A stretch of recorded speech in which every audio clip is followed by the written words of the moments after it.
आज हम MS office में सीखेंगे हेडर और फुटर कैसे इंसर्ट किया जाता है। हेडर और फुटर इंसर्ट करने से पहले हम जान लेते हैं कि हेडर और फुटर क्यों इंसर्ट किया जाता है। हेडर और फुटर का यूज़ हर एक पेज पे या किसी भी पेज पे हेडिंग तथा पेज के शीर्षक अथवा पेज के निचले हिस्से में किसी संख्या, शीर्षक, दिनांक या फिर किसी पर्टिकुलर जानकारी को दर्शाने के लिए इस्तेमाल किया जाता है। अब हेडर को इस्तेमाल करने के लिए पहले हम इंसर्ट करेंगे, इंसर्ट पे क्लिक करेंगे। अब आपको दिखाई दे रहा होगा हेडर और फुटर। अब आपको हेडर ऑप्शन पे क्लिक करना है। हेडर ऑप्शन पे क्लिक करने के बाद आपको आपके सामने कुछ सैम्पल्स दिख रहे हैं। अगर आप चाहें तो इन सैम्पल्स में से किसी एक को यूज़ कर सकते हैं, लेकिन हमने क्या किया, एडिट हेडर पे क्लिक किया। एडिट हेडर पे हमने इसलिए क्लिक किया क्योंकि उससे हम स्वयं बना सकते हैं। यहाँ पे कई ऑप्शन जो है, जैसे देख सकते हैं आप, पेज नंबर है, डेट एंड टाइम है। तो हमने हेडर के रूप में माइक्रोसॉफ्ट वर्ड लिख दिया। इस तरह से आप टेक्स्ट टाइप कर सकते हैं। अब आप चाहते हैं कि सेंटर में कोई पेज नंबर दे दें या नंबरिंग देना चाहते हैं, तो फिर आप क्या करेंगे, टैब दबाएंगे, जिससे कि कर्सर जो है वो सेंटर पे आ जाएगा। अब यहाँ पे आप देख रहे हैं पेज नंबर दिख रहा है। पेज नंबर पे दिख रहा होगा टॉप, बॉटम, पेज मार्जिन। अब हमने क्या किया, करंट मार्जिन, करंट पोजीशन पे क्लिक किया। तो करंट पोजीशन अर्थात जहाँ पे हमारा कर्सर ब्लिंक कर रहा था, तो हमारा पेज नंबर जो है वो वही इंसर्ट हो जाएगा। अब डेट एंड टाइम इंसर्ट करना चाहते हैं तो आप डेट एंड टाइम ऑप्शन पे क्लिक करिए। अब यहाँ से आप चूज़ कर सकते हैं कि आपको कौन से पैटर्न का डेट चाहिए। हमने जैसे एक सेलेक्ट कर लिया। अब आप देख सकते हैं आपके हेडर पे डेट भी इंसर्ट हो गया। पहले हम इनको डिलीट करते हैं ताकि हम एक क्लिप आर्ट या पिक्चर इंसर्ट कर सकें। एक पिक्चर इंसर्ट करने की कोशिश करते हैं। पिक्चर पे क्लिक करने के पश्चात आपको सिस्टम के जो भी पिक्चर हेडर के रूप में यूज़ करना है उसे आप पहले सेलेक्ट करेंगे। सेलेक्ट करने के बाद इंसर्ट करेंगे। अब देखिए इसकी साइज़ काफ़ी बड़ी लग रही है, तो राइट साइड पे आपको दिख रहा होगा फॉर्मेट टैब के अंदर हाइट एंड विड्थ, जो हमने लास्ट क्लास में भी किया था। तो हाइट को कम करते जाएंगे। तो जैसे ही हम हाइट कम करते जाएंगे इसकी साइज़ अपने आप छोटी होती जाएगी। तो आपने हेडर में क्या क्या चीज़ें इंसर्ट कर दी, टेक्स्ट इंसर्ट किया, पेज नंबर इंसर्ट किया और एक पिक्चर इंसर्ट किया। इसके साथ साथ आप फुटर में कोई टेक्स्ट इंसर्ट करना चाहते हैं तो आप क्या करेंगे, गो टू फुटर पे जाएंगे। गो टू फुटर पे क्लिक करने के बाद यहाँ पे कोई भी टेक्स्ट टाइप कर सकते हैं। जैसे हमने यहाँ पे माइक्रोसॉफ्ट ऑफिस टाइप कर दिया। अब टैब का इस्तेमाल करके हम क्या करेंगे,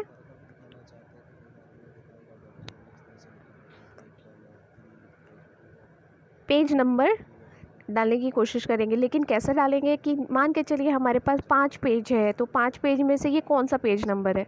तो आप क्या करेंगे, करंट पोजीशन पे जाएंगे और करंट पोजीशन में से आप देख सकते हैं कुछ ऑप्शन है, उस ऑप्शन में दिया हुआ है पेज X to Y। तो X ऑफ Y मतलब क्या होगा, कितने पेजेस के पेज में हैं, मतलब 5 पेजेस में से आप पहले पेज में हैं, 4 पेजेस में से आप पहले पेज में हैं या दूसरे पेज में हैं, ऐसा। जैसे ही क्लोज हेडर करते हैं तो आपको दिख रहा होगा कि हेडर, फुटर, हेडर जो है वो दिखाई दे रहा है और नीचे फुटर भी दिखाई दे रहा है। लेकिन ये तो एक ही पेज में है, अब आप क्या करेंगे, इंसर्ट पे जाइए, ब्लैंक पेज में क्लिक करिए, जिससे क्या होगा, आपके डॉक्यूमेंट में एक नया पेज इंसर्ट हो जाएगा। शॉर्टकट की का भी इस्तेमाल किया जा सकता है। हमने यहाँ पे लगभग 5 पेजेस इंसर्ट किए हैं, जिसमें कि हेडर और फुटर बिल्कुल समान है। इसमें हेडर और फुटर समान है, अर्थात हेडर जो हमने इस्तेमाल किया वो सारे 5 पेजेस में हेडर दिखाई दे रहे हैं। फुटर में जिसमें हमने इस्तेमाल किया है उसमें हमें फुटर दिखाई दे रहा है। लेकिन जो पेज नंबर है वो चेंज हो रही है, ये ध्यान दीजिएगा। और भी कुछ सेटिंग्स है जो हेडर और फुटर के अंतर्गत किया जा सकता है। हम पहले हेडर में जाएंगे, एडिट पे क्लिक करेंगे, उसके बाद डिज़ाइन में देख सकते हैं आप डिफरेंट फर्स्ट पेज, अर्थात आपका फर्स्ट पेज जो है वो बाकी पेजेस से डिफरेंट होगा।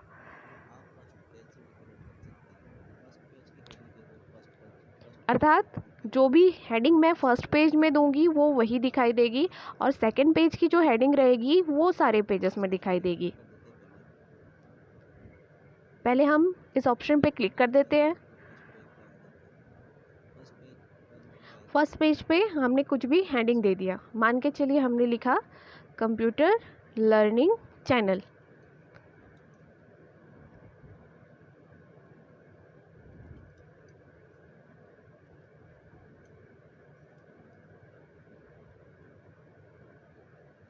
ठीक है,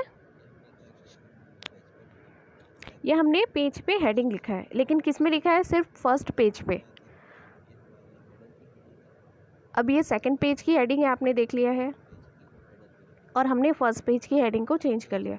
जैसे ही क्लोज हेडर किया तो आप देख सकते हैं कि फर्स्ट पेज पे जो आपने हेडिंग टाइप की थी वो सिर्फ फर्स्ट पेज पे दिखाई दे रही है, बाकी पेजेस पे दिखाई नहीं दे रही है। बाकी पेजेस पे कौन सी हेडिंग दिखाई देगी, जो सेकंड पेज की हेडिंग है वो दिखाई देगी।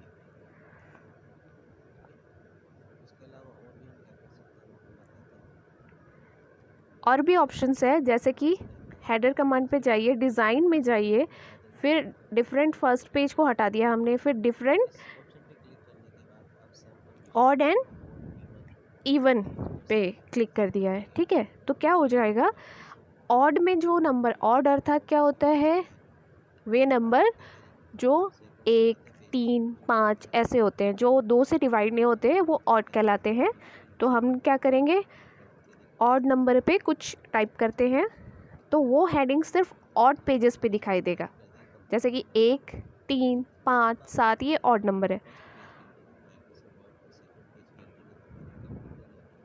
दोनों पेज में हमने अलग अलग हेडिंग टाइप कर दी है। तो फर्स्ट पेज की हेडिंग है वो सेकंड पेज पे नहीं दिखाई देगी, अब वो कहाँ दिखाई देगी, सीधे थर्ड पेज पे। और सेकंड पेज की जो हेडिंग थी वो किस में दिखाई देगी, फोर्थ पेज पे।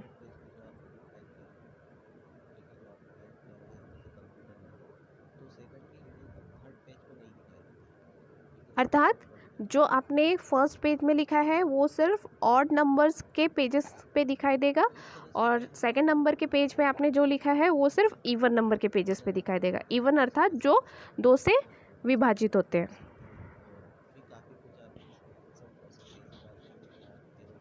आज आपने सीखा कि इसमें किस तरीके से बाकी चीज़ों को भी इंसर्ट किया जाता है, जैसे कि पिक्चर्स, क्लिप आर्ट, शेप, आप इसमें कोई भी चीज़ इंसर्ट कर सकते हैं।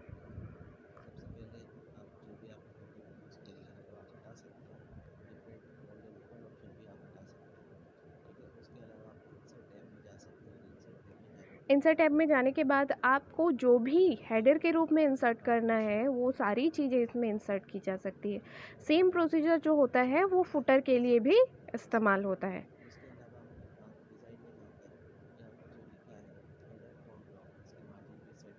देखिए यहाँ पे हेडर फ्रॉम टॉप, यहाँ पे जाके आप हेडर की मार्जिन को भी बढ़ा या छोटा कर सकते हैं। वैसे ही आप फुटर के लिए भी इस्तेमाल कर सकते हैं, अलाइनमेंट भी सेट कर सकते हैं, लेफ़्ट, सेंटर और राइट दिया हुआ है।